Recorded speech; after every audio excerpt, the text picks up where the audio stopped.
बिस्मिल्लाहिर्रहमानिर्रहीम, अस्सलाम वालेकुम, वेलकम बैक। आज का जो हमारा लेक्चर है वो है सिक्योरिंग योर नेटवर्क। आज के लेक्चर का हरगिज़ ये मतलब नहीं है कि आज के लेक्चर के बाद आपको सिस्को ऐसे फायरवॉल कॉन्फ़िगर करनी आ जाएगी, आपको वीपीएन कॉन्फ़िगर करना आ जाएगा, आईपीएस कॉन्फ़िगर करने आ जाएगा, ट्रिपल ए कॉन्फ़िगर करने आ जाएगा, आपको ईमेल सिक्योरिटी एप्लायंसेस वगैरह के सॉल्यूशन लगाने आ जाएंगे। बिल्कुल आज के लेक्चर का मतलब नहीं है।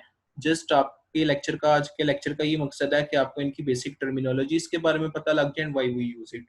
आप देख सकते हैं हमारे पास एक इंटरनल नेटवर्क है जो कि डायरेक्टली कनेक्ट है हमारे इंटरनेट के साथ, और इंटरनेट के जो फौरन बाद एक चीज आ रही है वो आपको नजर आ रही है वीपीएन, वर्चुअल प्राइवेट नेटवर्क। अब व्हाट इज वीपीएन, आपको नोटपैड पे समझाता हूँ, सॉरी वन नोट पे।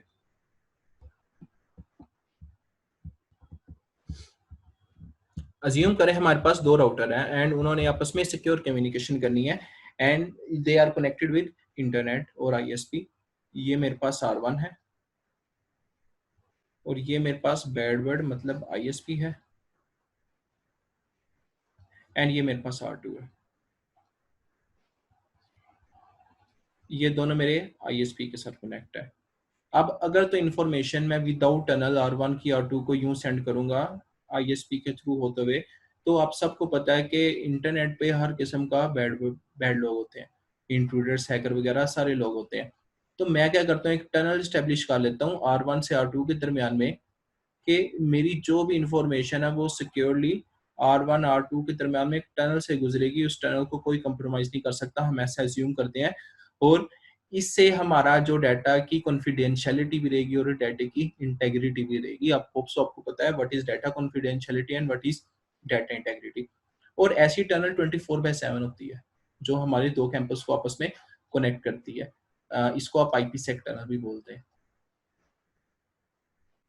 ये वॉल्यूम की बेस पे भी बन सकती है और टाइम की बेस पे भी बन सकती है। आमतौर पे हम इसको वॉल्यूम की बेस पे बनाते हैं आपके बैंकिंग सेक्टर्स के नेटवर्क में। और अज्यूम करें, एक तो ये 24/7 की टनल होती है, एक होती है एसएसएल टनल। ये क्या, अज्यूम करें आपकी कंपनी के कुछ एम्प्लॉयज हैं जो बाहर रह के काम करते हैं। ये आपका एम्प्लॉय है जो बाहर रह के आपके क्लाइंट्स के साथ डील करते हैं, और सपोज इस बंदे ने आपको लैपटॉप पे अपने क्लाइंट्स को कुछ प्रेजेंटेशन दिखानी है, तो ये क्या करते हैं, सिस्को एनी कनेक्ट इनके सिस्टम में हम इंस्टॉल कर देते हैं जो भी नेटवर्क इंजीनियर्स होते हैं। और ये क्या करते हैं, सिस्को एनी कनेक्ट से वीपीएन डायल करते हैं, स्ट्रेट अवे जाके इनका जो वीपीएन होता है, कनेक्शन होता है, वो अपनी कंपनी के राउटर पे या फायरवॉल पे जाके टर्मिनेट हो जाता है। और ये ऐसे ही होते हैं जैसे अपनी कंपनी का कीज है। सो this is VPN. So VPN के बाद आप सबको एक चीज नजर आ रही होगी, फायरवॉल। अब व्हाट इज फायरवॉल, जिसको सिस्को की एएसए है, अडॉप्टिव सिक्योरिटी एप्लायंसेस फायरवॉल। अब ये क्या करती है फायरवॉल, एक्चुअल में आपको बताता हूँ। इसके लिए भी आपको मैं वन नोट पे लेके जाऊंगा और समझाऊंगा फायरवॉल क्या होती है। अज्यूम करें ये मेरे पास एक फायरवॉल है, इसके जनरली तीन हिस्से होते हैं। एक इसका हिस्सा होता है इनसाइड, एक इसका हिस्सा होता है आउटसाइड, और एक इसका हिस्सा होता है डीएमसी। अब what is inside, what is outside, what is DMC. Inside में आपका जो भी है वो लोकल एरिया नेटवर्क होता है, मतलब आपका लैन का नेटवर्क होता है, वो होता है हमारा नेटवर्क कहलाता है इनसाइड नेटवर्क। एंड फायरवॉल का वो हिस्सा जो कि आपके इंटरनेट के साथ कनेक्ट होता है या किसी आईएसपी के साथ कनेक्ट होता है, उसको हम बोलते हैं outside. And DMC, demilitarise zone, ये वो हिस्सा आता है जहां आपके वेब सर्वर्स पड़े होते हैं। ये आपके वेब सर्वर्स पड़ते हैं।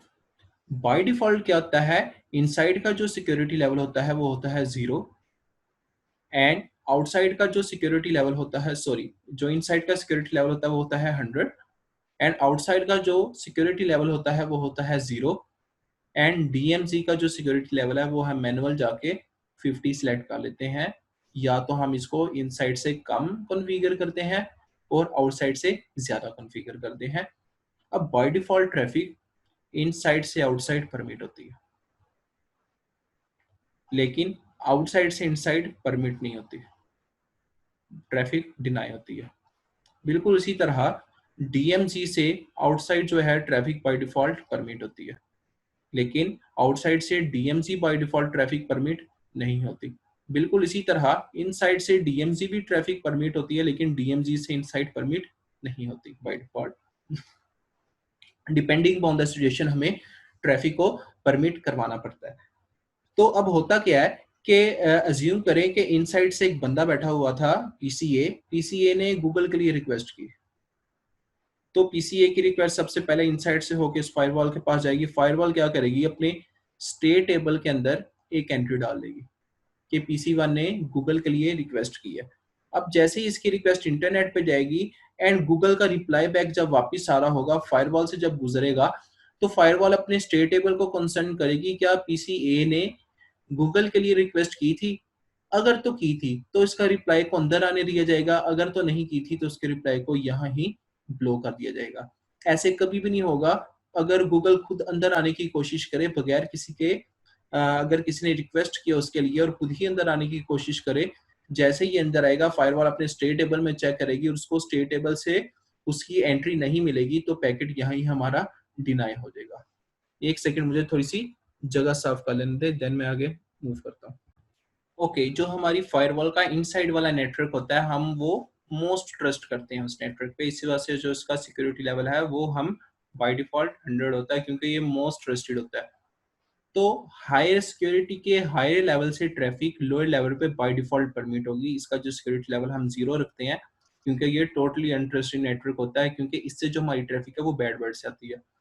तो हायर लेवल से लोअर लेवल तक हमारी ट्रैफिक बाय डिफॉल्ट परमिट होती है, लेकिन लोअर लेवल से हायर लेवल पे बाय डिफॉल्ट जो हमारी ट्रैफिक है वो परमिट नहीं होती, वो हमें परमिट करवानी पड़ती है। बाद स्टूडेंट्स को मैंने देखा है, फायरवॉल इंजीनियर्स को देखा है, वो इनसाइड से आउटसाइड के लिए ट्रैफिक परमिट करवाने के लिए भी अपनी एसीएल्स के रूल लिख रहे होते हैं। हालांकि ऐसा नहीं होता, इनसाइड से आपके outside traffic by default permit होती है। आपको इनसाइड का पता लग गया कि हमारा मोस्ट ट्रस्टेड होता है, आउटसाइड का पता लग गया कि ये टोटली अनट्रस्टेड होता है। What is DMC? ठीक है, ये हमारा 50% सिक्योर होता है, 50% अनसिक्योर होता है। इसमें होता क्या है, हम डीएमसी में रखते हैं अपने ऐसे सर्वर्स जो कि इंटरनेट के जरिए एक्सेस करने हैं। मतलब मैं अपने वेब सर्वर से इसके अंदर रख दूंगा, वेब सर्वर्स। ठीक है, मैं अपने ईमेल सर्वर इसके अंदर रख दूंगा कि इंटरनेट से जो भी ट्रैफिक आएगी वो इन वेब सर्वर को एक्सेस करेगी, लेकिन इसको मैं आउटसाइड इंटरफेस पे नहीं रख सकता। अब इसकी रीजन क्या है, क्योंकि मैं इनसाइड से बैठ के डीएमसी के लेवल को एक्सेस करता हूँ एंड मैं इन वेब सर्वर्स को खुद कंट्रोल करता हूँ मैन्युअली। मैंने इस पे एडमिनिस्ट्रेशन लेवल पे लॉगिन होके मैं इन वेब सर्वर्स को कंट्रोल करता हूँ। दैट्स अ रीजन कि मैंने इसको डीएमजी में रखा हुआ है जो कि मेरा 50% सिक्योर है और 50% अनसिक्योर है।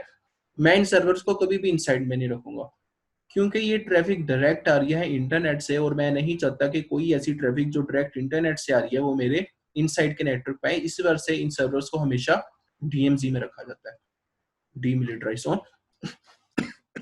सॉरी।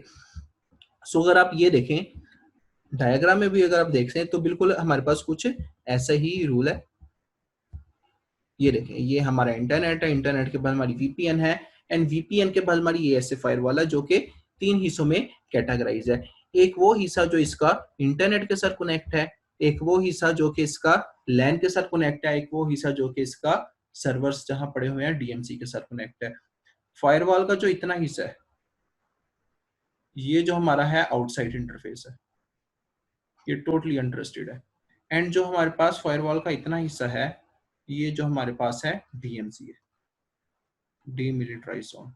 एंड जो बाकी हिस्सा है ये सारे का सारा ये हमारा इनसाइड इंटरफेस है, ये हमारा टोटली का टोटली ट्रस्टेड नेटवर्क है। सो दिस इज फायरवॉल। फायरवॉल में क्या होता है, इनसाइड से आउटसाइड ट्रैफिक परमिट जाने देती है, आउटसाइड से inside traffic by default permit नहीं होती, इनसाइड से डीएमजी ट्रैफिक परमिट होती है, डीएमजी से इनसाइड ट्रैफिक परमिट नहीं होती। अब डीएमजी से इनसाइड हम परमिट क्यों नहीं करवाते, क्योंकि डीएमजी में भी तो हमारी चीजें पड़ी हैं, वहां तो इंटरनेट से कोई सोर्स आ नहीं रहा। अगर हम ऐसे करेंगे डीएमजी से इनसाइड ट्रैफिक परमिट करवा देंगे, हैकर क्या करेगा, वो उसको तो ये चीज अलाउ होगी कि इंटरनेट से वो डीएमजी में आ जाए। ठीक है, ये चीज तो डेफिनेटली उसको अलाउ होगी क्योंकि इसने सर्वर एक्सेस करने हैं। वो क्या करेगा, इंटरनेट से डीएमजी में आएगा, डीएमजी से आपने इनसाइड अलाउ किया होगा, डीएमजी से वो आपके इनसाइड के नेटवर्क में आ जाएगा। So this is firewall. अब हम जिक्र करते हैं email security appliances and web security appliances. तो आप सबके लिए एक बात जानना बहुत जरूरी है, जितने भी अटैक्स होते हैं उसका 85% जो सोर्स होता है वो ईमेल्स होता है। अब what is email security appliances and web security appliances? जैसे कि आपको पता है कि ईमेल सिक्योरिटी इम्प्लाइंसेस के हमें क्लाउड बेस्ड सोल्यूशन भी मिलते हैं। तो क्लाउड बेस्ड सोल्यूशन में क्या होता है एक्चुअल में, हमें वो सैंड बॉक्सिंग का फीचर इनेबल करा देते हैं। अब सैंड बॉक्सिंग का फीचर क्या, लेट्स से ये मेरा सैंड बॉक्स का एक पेज था एंड इसके अंदर कोई मेरी एक वर्चुअल मशीन रन कर रही थी, विंडोज 7 की मशीन रन कर रही थी। अब ये कोई मेरा यूजर है जो कि इंटरनेट पे बैठा हुआ है, या कोई इंट्रूडर या हैकर वगैरह जो कि इंटरनेट पे बैठा हुआ है, एंड यहाँ से मेरी कंपनी का नेटवर्क शुरू हो जाता है। ये मेरा राउटर है एंड ये मेरा टोटली इंटरनल नेटवर्क है, एंड ये यहाँ बैठे हुए यूजर को ईमेल सेंड करना चाह रहा है या उसके ऊपर अटैक करना चाह रहा है। अब करेगी क्या, ये मेरा क्लाउड बेस्ड सॉल्यूशन है सैंडबॉक्स का। अब एक्चुअल में होता गया, जैसे ये ईमेल अपनी जनरेट करेगा इस यूजर के लिए, यूजर बी के लिए, तो क्या होगा, सबसे पहले इसकी रिक्वेस्ट इसको जाएगी, इसको ये क्या करेगा, अपनी सैंड बॉक्स में पड़ी हुई वर्चुअल मशीन के ऊपर इस ईमेल को खोलेगा एंड वो चेक करेगा कि वो कैसा रिस्पॉन्स करेगा ईमेल। अगर तो ईमेल नॉर्मल रिस्पॉन्स कर रही है तो इसको आगे मूव फॉरवर्ड कर दिया जाएगा, अगर ईमेल नॉर्मल रिस्पॉन्स नहीं कर रही तो इसको यहाँ ही डिस्कार्ड कर दिया जाएगा इस ईमेल को, और आपकी जो है स्पैम ईमेल में कोई ईमेल नहीं आएगी। अदरवाइज ही होती तो डायरेक्ट जाके स्पैम ईमेल में जाती, क्योंकि अटैक का सबसे बड़ा सोर्स आपका ईमेल ही होता है। 85% ऐसे अटैक्स हैं जो कि ईमेल से जनरेट होते हैं। तो हम क्या करते हैं, क्लाउड बेस्ड सोल्यूशन ले लेते हैं सैंडबॉक्स का। एक टेबल भी होता है, इस टेबल के अंदर 1000 एंट्रीज होती हैं कि अगर इस आईपी एड्रेस है, ये एक्चुअल में आईपी एड्रेसेस होते हैं कि अगर इस आईपी एड्रेस से कोई भी ईमेल आए उसको सिंपली डिस्कार्ड कर दो। ये अज्यूम करें मेरे पास एक नेटवर्क था और मेरे नेटवर्क में मुझे बार बार फिशिंग ईमेल आ रही थी। मैंने क्या किया, मैं इस बंदे को फिशिंग ईमेल आ रही थी, मैं एज अ नेटवर्क एडमिनिस्ट्रेटर मैं क्या करूंगा, उस ईमेल की इन्वेस्टिगेशन करूंगा, उसके आईपी एड्रेसेस देखूंगा, उसकी डोमेन देखूंगा एंड स्ट्रेट अवे जाके मैं ये वाला टेबल अपडेट कर दूंगा। मैं कहूंगा कि 10.1.1.254 से कोई भी ईमेल आए, इस लाइव आईपी के जरिए कोई भी ईमेल आए उसको डिस्कार्ड कर दो, ठीक है। मैं उस टेबल में जाके अपडेट कर दूंगा। तो जितने भी क्लाउड बेस्ड सोल्यूशन होंगे वो ऑटोमेटिकली सारे के सारे अपडेट हो जाएंगे और उनके अंदर एक एंट्री आ जाएगी कि कोई ऐसी ईमेल जो कि इस वेबसाइट से, सॉरी इस आईपी एड्रेस से है, उस ईमेल को डिनाई कर देना चाहिए। तो इसी तरह आपके पास वेब सिक्योरिटी इम्प्लाइंसेस भी है कि कोई ऐसी वेबसाइट होती है जो मलिशियस होती है, तो हम अपने यूजर को उस वेबसाइट पे रीडायरेक्ट करने के पहले उसको वर्चुअल मशीन पे हम खोल के देखते हैं कि उस वेबसाइट का कैसा बिहेवियर है। अगर तो वो वेबसाइट नॉर्मल बिहेव कर रही है तो हम उसको यूजर को परमिट करवा देते हैं, अगर तो वो नॉर्मल बिहेव नहीं कर रही हम उस वेबसाइट को डिनाई करवा देते हैं या तो ब्लॉक करवा देते हैं। तो अब आपको पता लग गया कि what is VPN, what is firewall and what is email security appliances and web security appliances. अब आपके पास जो टॉपिक रहता है वो रहता है आईपीएस। अब ये दो किस्म की डिवाइसेस होती हैं, एक्चुअल में होती तो एक ही डिवाइस है, लेकिन ये डिपेंड करता है हम पे, हम उसको किस तरह कॉन्फ़िगर करते हैं, या हम उसको आईपीएस मोड में कॉन्फ़िगर करते हैं या हम उसको आईडीएस मोड में कॉन्फ़िगर करते हैं। अब इस डायग्राम में मेरी आईपीएस मोड है। आईपीएस मोड क्या, intrusion prevention system, and IDs क्या, इंट्रूजन डिटेक्शन सिस्टम। जो आईपीएस है वो अटैक्स को प्रिवेंट करती है, ठीक है, इंट्रूजन प्रिवेंशन प्रिवेंट कर देती है, जबकि आईडीएस ऐसा नहीं करती, वो सिर्फ और सिर्फ डिटेक्ट करती है और आपके नेटवर्क एडमिनिस्ट्रेटर को बता देती है। अज्यूम करें कि डोस अटैक हमारी कंपनी में हो रहा है एंड ये जो आईपीएस है ये उस डोस या डीडोस अटैक को क्या करेगी, आइडेंटिफाई करेगी और उस अटैक को प्रिवेंट कर देगी, ठीक है। लेकिन अगर हमने इसको आईडीएस मोड में लगाया होता है, इंट्रूजन डिटेक्शन सिस्टम, तो ये डीडोस अटैक को सिर्फ डिटेक्ट करती और अपने नेटवर्क एडमिनिस्ट्रेटर को अलर्ट कर देती। लेकिन इसका हमें नुकसान क्या होता है कि जब तक नेटवर्क एडमिनिस्ट्रेटर को अलर्ट कर रही होती, ये हमारे बैठे इस यूजर्स को अफेक्ट कर चुकी होती। तो आईडीएस एंड आईपीएस ये है। अब what is triple A server, authentication, authorisation and accountability. ये क्या करता है, हमारे यूजर्स की ऑथेंटिकेशन भी करवाता है। जब आप एटीएम मशीन पे जाते हैं एंड एटीएम मशीन पे वो आपसे पिन मांगता है 4 डिजिट्स की, जैसे ही आप वो 4 डिजिट्स की पिन मिलाते हैं, आपकी ऑथेंटिकेशन हो जाती है। अब क्या होता है कि आप दिन में कितनी बार पैसे निकलवा सकते हैं? सपोज आप दिन में 3 बार पैसे निकलवा सकते हैं, ये आपकी हो गई ऑथराइजेशन। एंड अकाउंटेबिलिटी क्या होती है? आप एक दिन में 50,000 से ज्यादा की अमाउंट नहीं निकाल सकते, ये आपकी हो गई accountability. So this is what is VPN. अभी जस्ट इनको मैंने इनकी डेफिनेशन का जिक्र किया, अभी मैंने इनकी कॉन्फ़िगरेशन का जिक्र नहीं किया। तो what is email security implies, web security implies, what is IPS, what is firewall, what is triple A server. Hope so आपको आज का लेक्चर समझ में आया। अगर आपको लेक्चर समझ आए, वीडियो को लाइक करें, एंड अगर आपका कोई क्वेश्चन है तो नीचे कमेंट बॉक्स में क्वेश्चन कर दें। सो होप सो इंशाल्लाह हम नेक्स्ट लेक्चर में जल्दी मुलाकात होगी आपसे। अल्लाह हाफिज।